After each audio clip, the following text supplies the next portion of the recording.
Last night, Melania Trump addressed the nation by giving a speech at the Republican National Convention. How did she do? I want to grade her at two levels. First is the delivery level, the style level. The second will be the substantive level.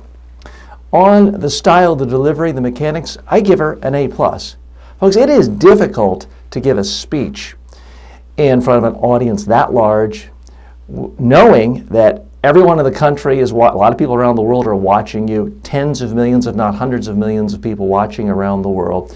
Teleprompters, it's, for most people, a scary, difficult situation. And what happens to most people, even savvy politicians who've given thousands of speeches, is they get scared and all of a sudden they start to sound wooden. They speak at the same speed, the same tone, the same voice. She didn't do that.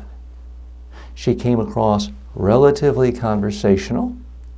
She didn't freeze her body. She moved her head, she moved her hands, she moved her body, she moved her face, all of that great. She varied her speed, great. Sometimes a little faster, sometimes slower. She also didn't commit the cardinal blunder so many people make, even experienced politicians like Al Gore. She didn't yell.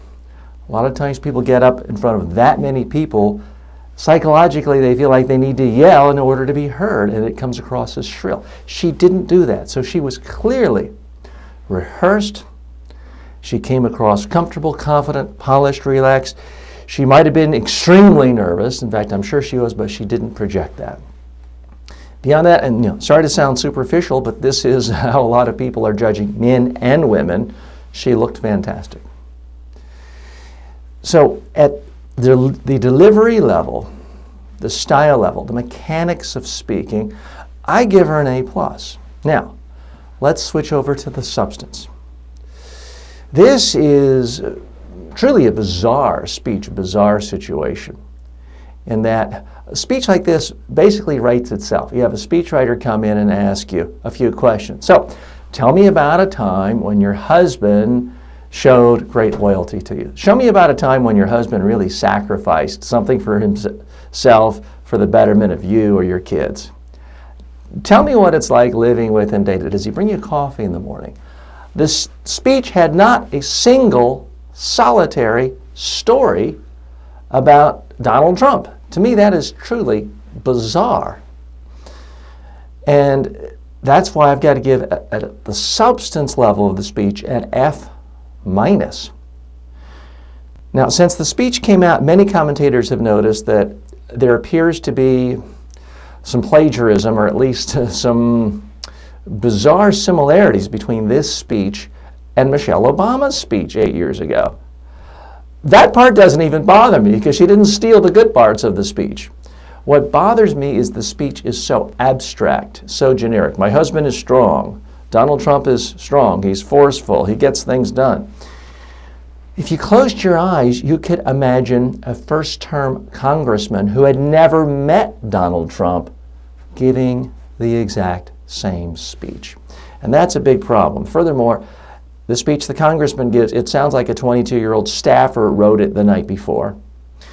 And now that we know that so much of the speech sounds exactly like Michelle Obama's, it sounds like that 22-year-old staffer went to the Hawk and Dove bar in Capitol Hill, got drunk, and then woke up at 4 a.m. and wrote the speech because there was no time left.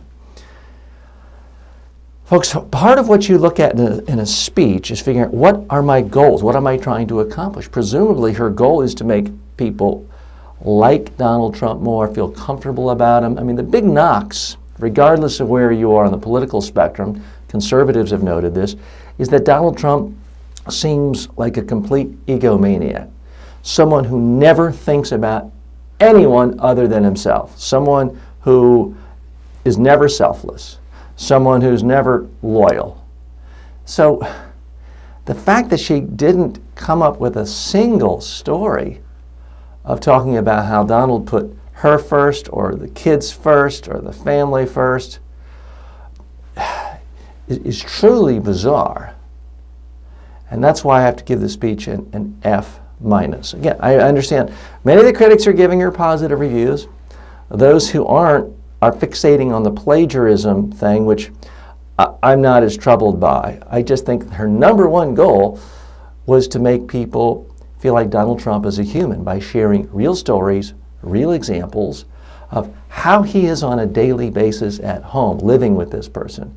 What does he ever do to show he thinks about other people, possibly his wife? And not a single example came up. That's why I have to give the speech an F minus. Now, in her defense, maybe those examples don't exist.